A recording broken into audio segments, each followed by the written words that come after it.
So we're now at the end of the month, as you all know, and it really went fast, but this month we are celebrating getting to the heart of matters, and the heart of many different matters, and it's about love.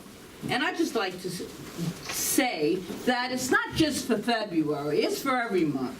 I mean, that loving kindness that we spoke about last week is for every month, every day, every moment of our lives, when we remember to turn inward and connect. So we have gotten to the heart of, the first week we talked about divine love, and we spoke about our connection with that. We got to the heart of our dreams. If you remember, we had 7-year-old Aiden Palagye sing "A Million Dreams," which was absolutely spectacular. He made his solo debut with Lindsay Andrea.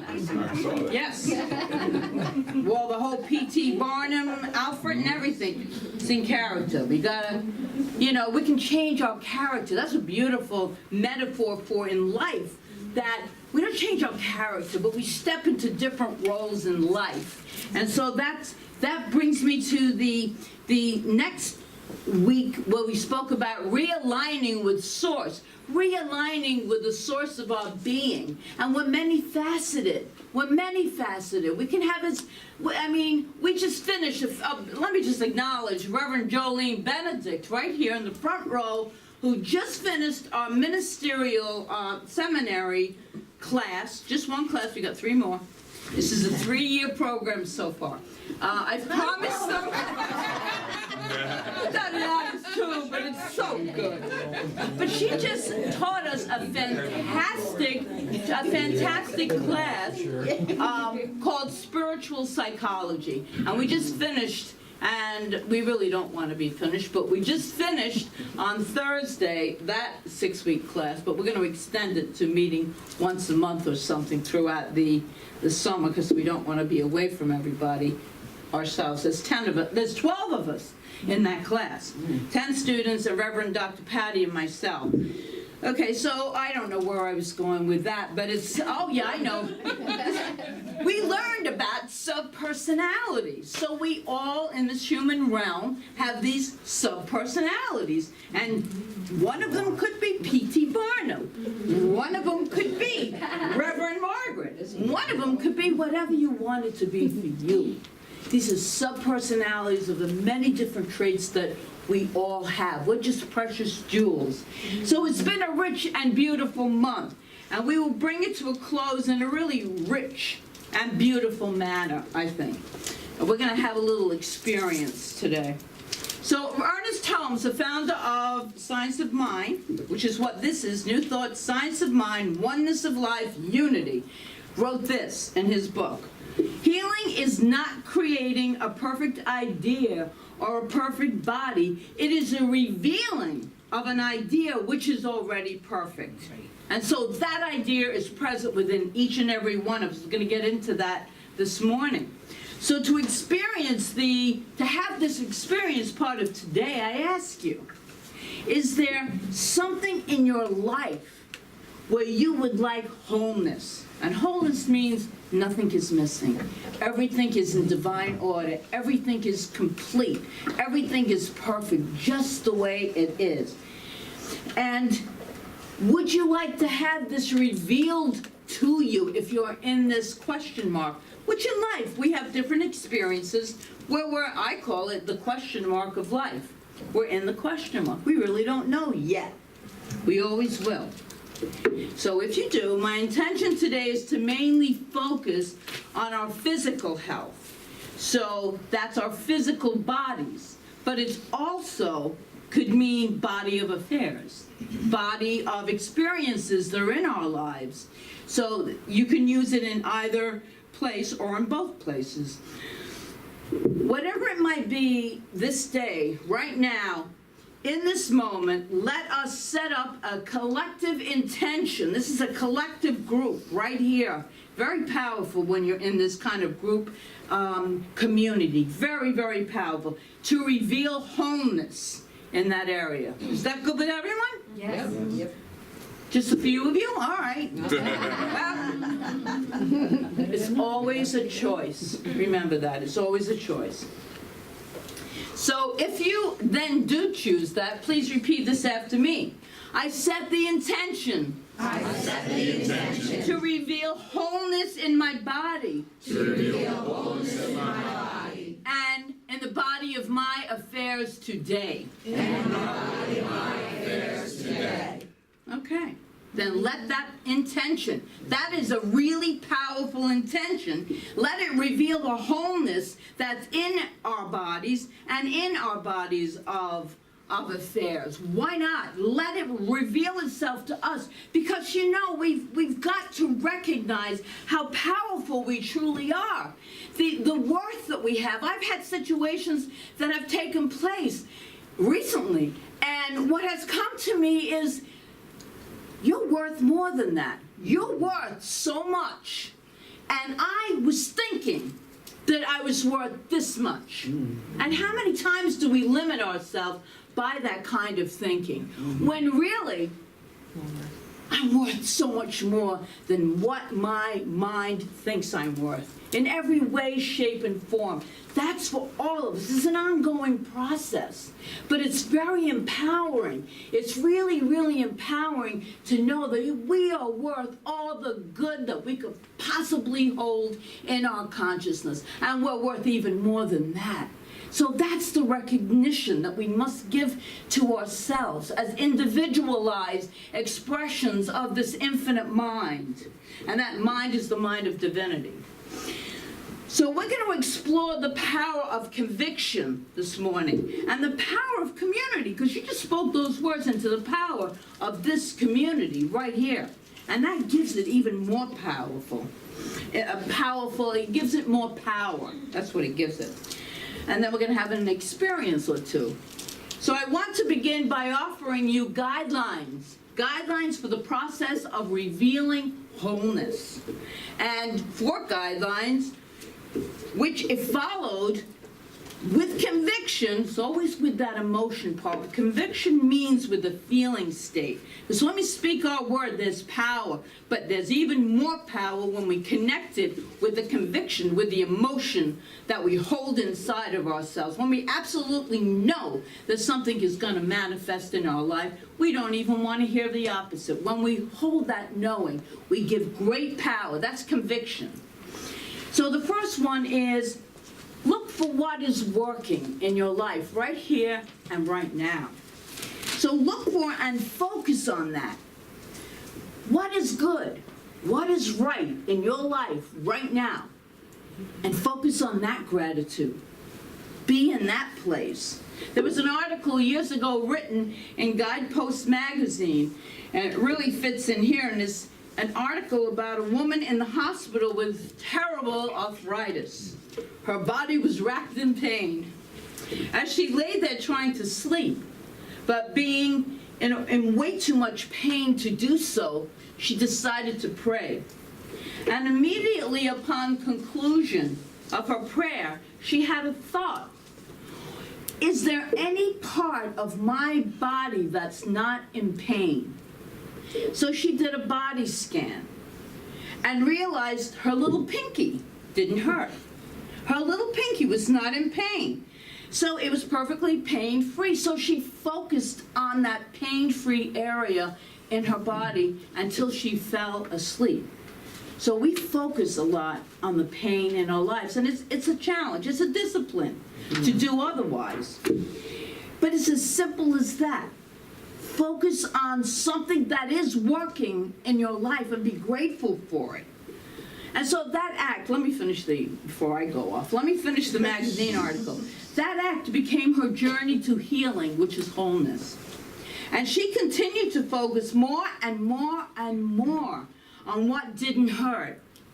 And as she focused more and more and more on what didn't hurt, more and more and more didn't hurt then. She was out of that kind of pain. When we can lift ourselves to a place where we can focus on what is right, what is good. You may have a challenge right now going on in some part of your physical body, or it might be in your body of affairs, in your experiences in life.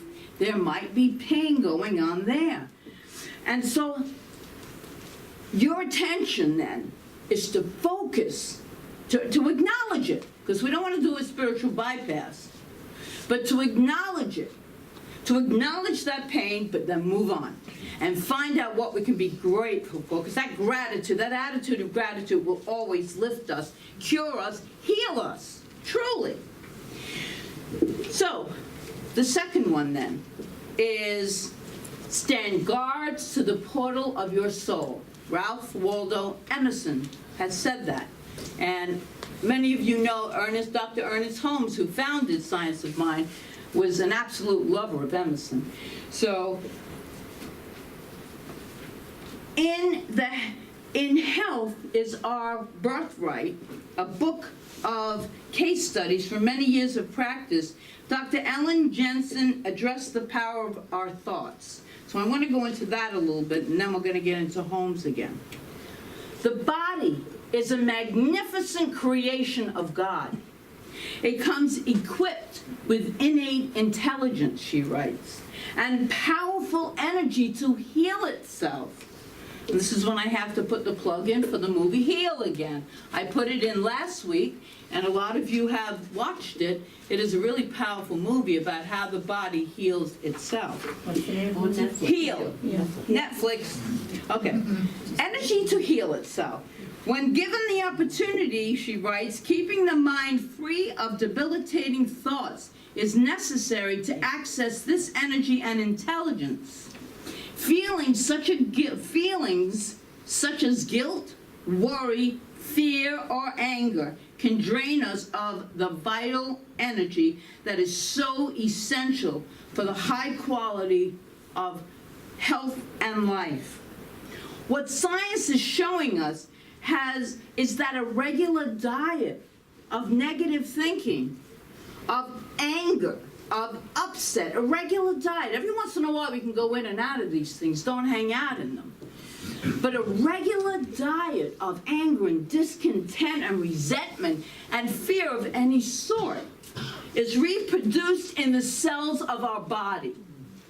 So our body, as many of you know, I think most of you, is always recreating through new cells every year. We have a new body. So what are we putting into the cells of our physical body?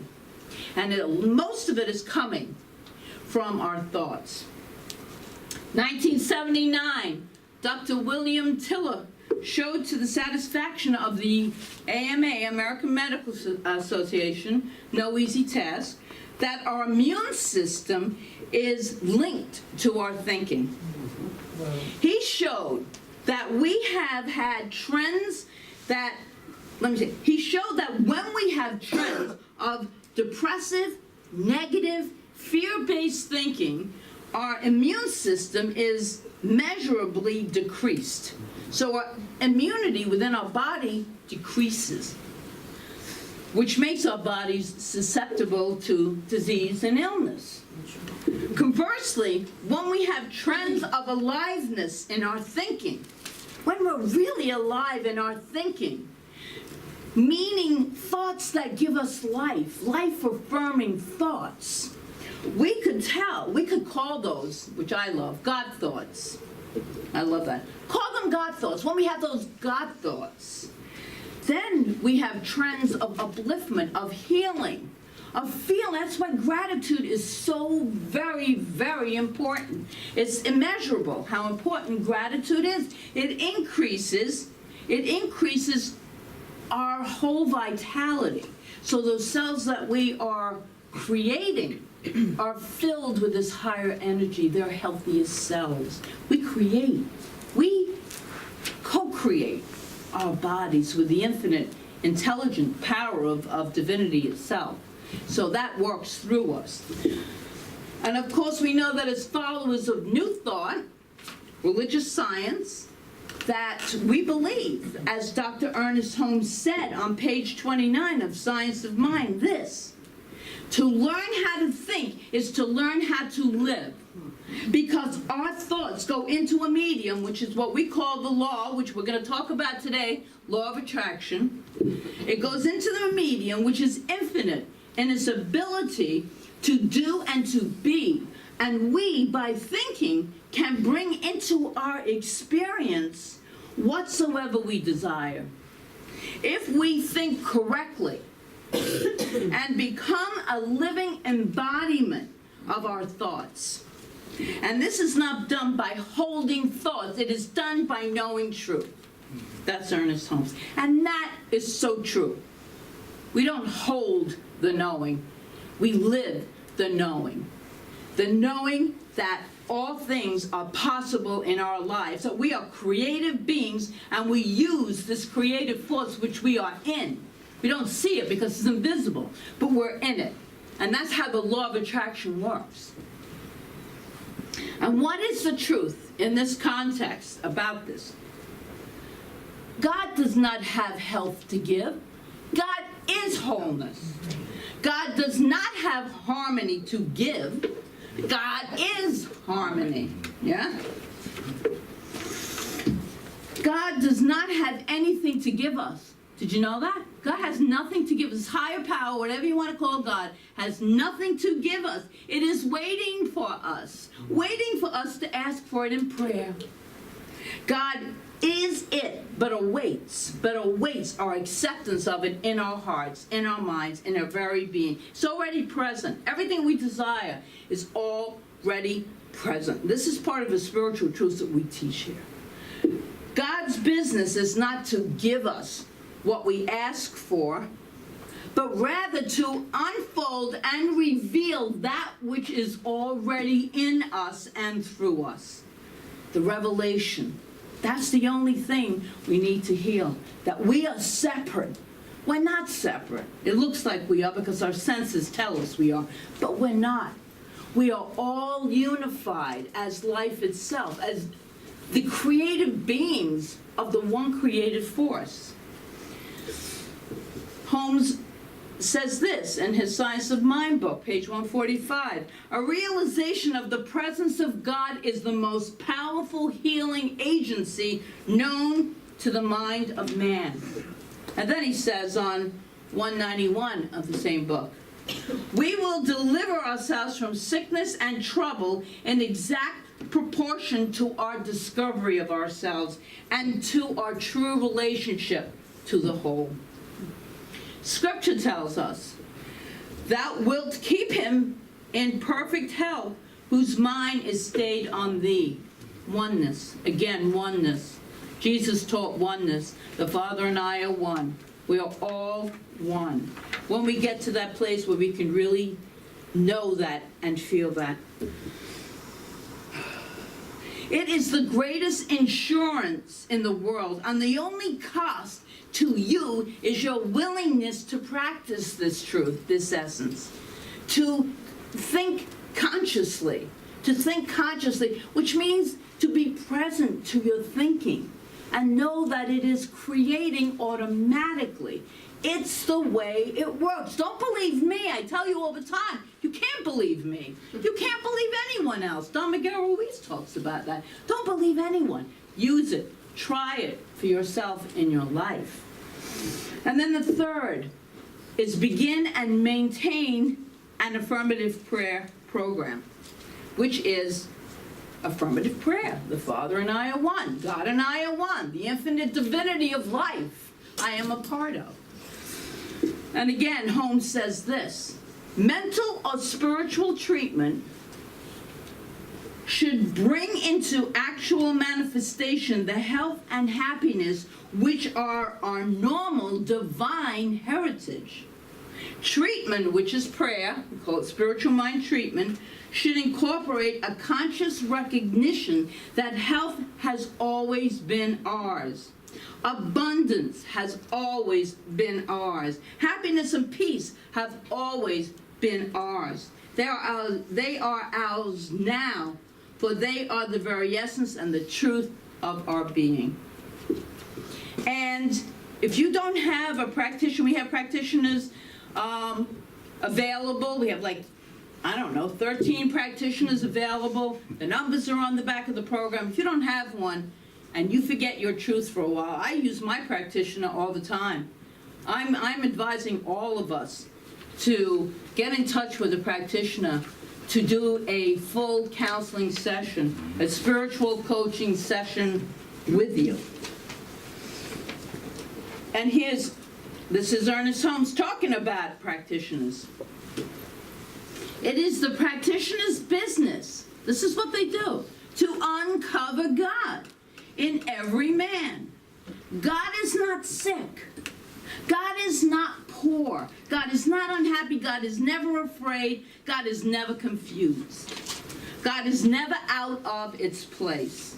The premise upon which all mental work is based is perfect God, perfect man, perfect being. First, perfect God, then perfect man. There is a spiritual man, he says, who is never sick, who is never poor, unhappy, ever confused nor afraid, who is never caught in negative thought. And Browning called this the spark, which a man may desecrate, but it can never be lost. Meaning that divinity within us can never be touched, harmed, hindered in any way, shape, or form, no matter what we do in life. That divinity, that divine self within us, we can't even touch it. It's there to support us when we turn inward. That's why turning inward is so important. So, number 4, act as though you are whole, perfect, and filled with divine energy. This is that act as if part that I'm sure you've heard of. And if not, you're going to hear about it now.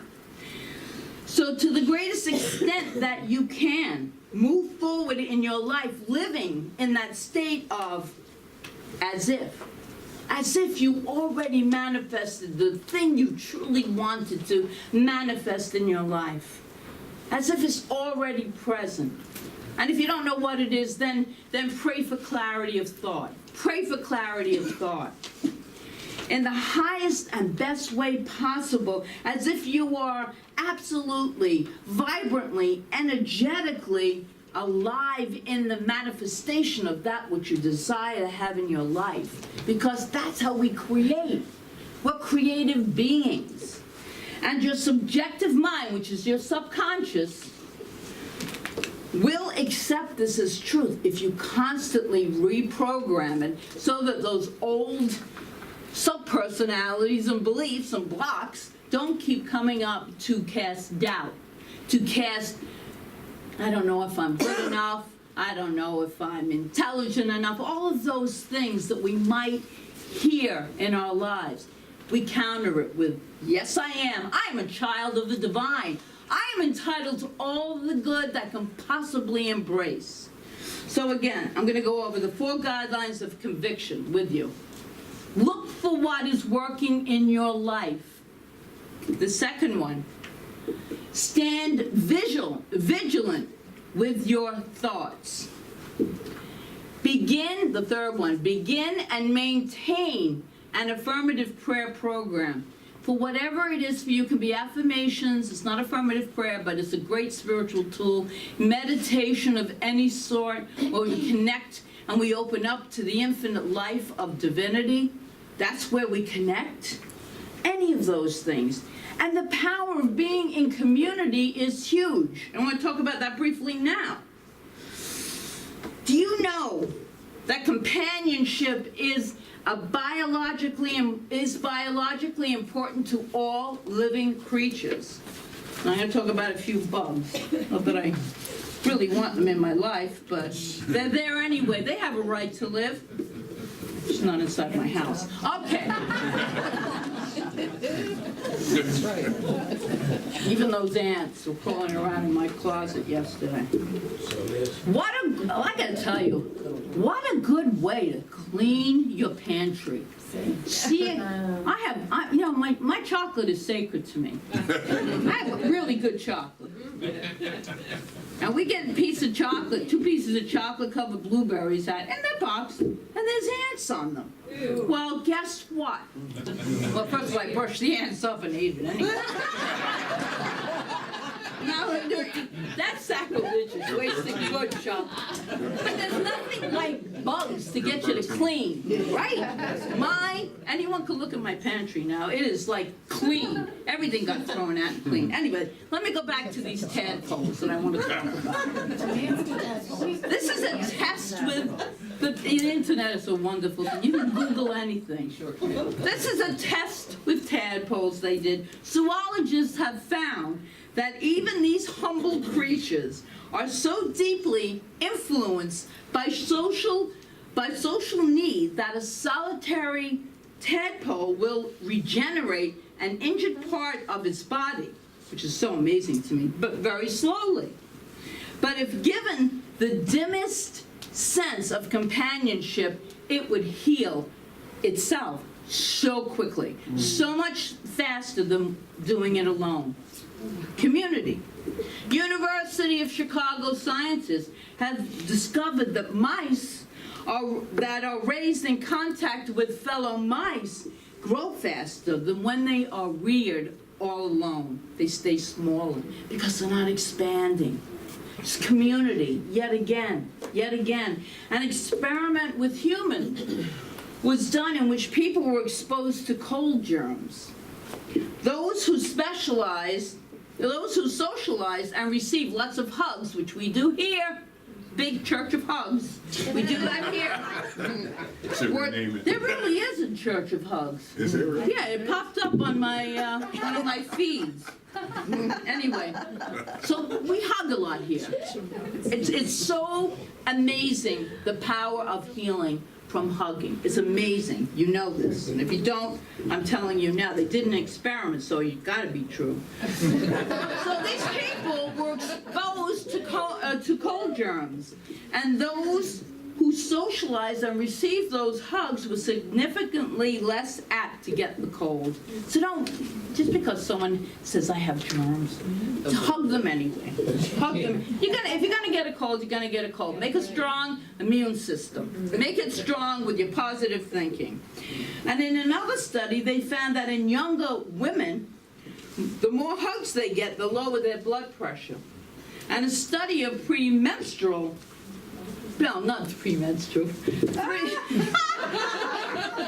premenopausal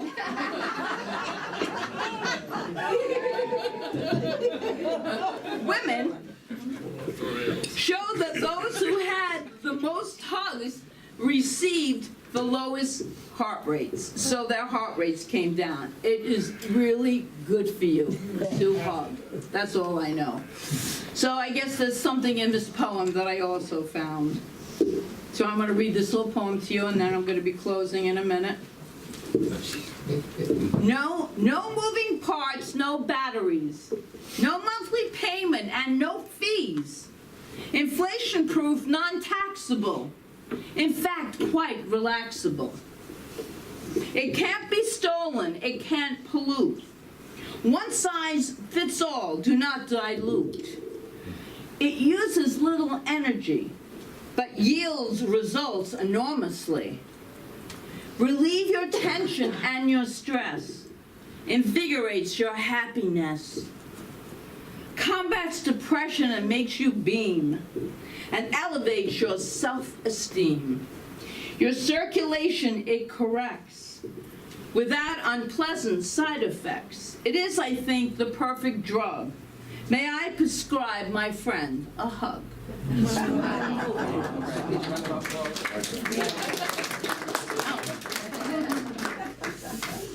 Rhyming all those words. So, my friends, community, a strong community is vitally important to our health and to our vitality, and as we are to it.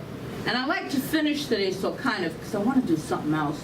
I'm going to make time because it's really good. But I want to finish it with this, and then something else. I'm going to surprise some people who have no idea what I'm going to do. So, this is from Heart Math, and this is called Heart Coherence Meditation. And it brings about, this little quick, it's very quick, the brain cells in your brain and in your heart to be in coherence with one another, which activates healing. When the heart and the mind are really in coherence with each other, in communion with each other. So I'd like to ask you, if you want to close your eyes, you can. If not, you don't have to. But turn your attention inward to your heart center, where your physical heart resides. And if you want, you can put your hands over your heart. And what we're going to do now is slow our breaths down. So we're going to take a couple of breaths to the count of 5. We'll inhale, hold it to the count of 5, and release. So let's begin that with 5 to inhale. And hold it. And exhale to 5.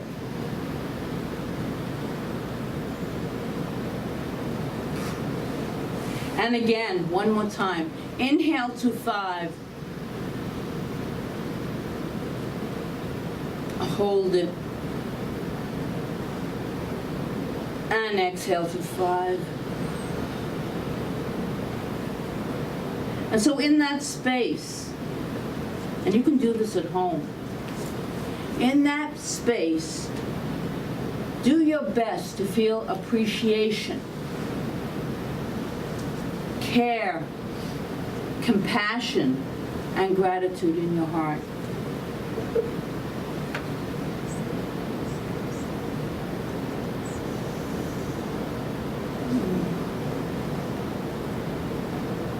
And you can do this at home. It's very simple. It's extremely effective. And what I really want to finish today's talk with, if you're up for it, is a spiritual mind treatment. Yeah? Oh, yeah. Yeah? Good. Sure. Okay, so I'd like all the practitioners to come up. Come up. Very briefly. So what we're going to do, stand in line over here. They didn't know they were going to do this. Wow, look at all you guys. Woo! And Norman is a practitioner also. Yay. So what we're going to do is I'm going to open this spiritual mind treatment with the first 2 steps, which are realization of God is, unification with I am that which God is, and the realization, which I like each one to say a sentence. Yeah, I know. To say a sentence of appreciation and love and healing and wholeness for each member in this congregation. Okay? So, here we go. All right, so I ask you to join with us, closing your eyes. Take that breath in. And we go to that place, that space of this now moment, the presence of this now moment. When we open our mind, we open our hearts, we open our very being to the healing power of divinity, to that loving energy that moves in and through and as each and every one of us. For we are life expressed as goodness. For the goodness of the divine is always available. The very nature of what we call God is goodness, is love, is harmony, is peace, is wholeness. It's that healing energy of infinite potential. All things are possible. There is no impossible in the nature, the mind of the divine. And this divine energy flows in and through all that it creates. And it creates in such perfect order. And so I align myself with that perfect order of the universal mind, knowing that the clarity, the wisdom, the love, the healing power is right there present where I am. I embrace it. And I also know this truth for each and every one here. Each one being a glorious expression, a beautiful, unique expression of the infinite mind of the divine. Therefore, I accept this realization. I accept the realization that each and every one of us is a channel, is a vessel, used by God to express in the most appropriate way. And I appreciate your presence in this community and all the gifts and talents that you bring here and the love that you share. Knowing that we are one with that infinite power and presence, I speak the word for us here and now, knowing that we are reflections of the infinite, made in the image and likeness of God, and therefore mentally, physically, spiritually, emotionally, each and every one here is whole, perfect, and complete. I praise and bless the omnipresent perfection of God in every cell, every tissue, every muscle, every particle, every article of our being. And I know from today forward, we go forth in perfect health, in joy, in love, being all that we're meant to be. And I claim that we allow anything that is unlike God, which is unlike truth and spirit, that we are holding in our bodies, that we allow it to release. We allow it to let go. We allow it to go back into the ethers from where it came, into the nothingness from where it came, because that is not the truth of who we are, that we are beautiful, loving, physical manifestations of the one true one. And I acknowledge the one power of God. I know that infinite intelligence right here, right now, where everyone is. We are surrounded in the sea of everlasting joy. I know that God knows itself, as each one of us and our bodies cannot deteriorate in the power of God. I accept the healing presence, the loving presence, the perfect presence of God in each one's life. I know we were created by infinite peace and love. And I claim the realization for each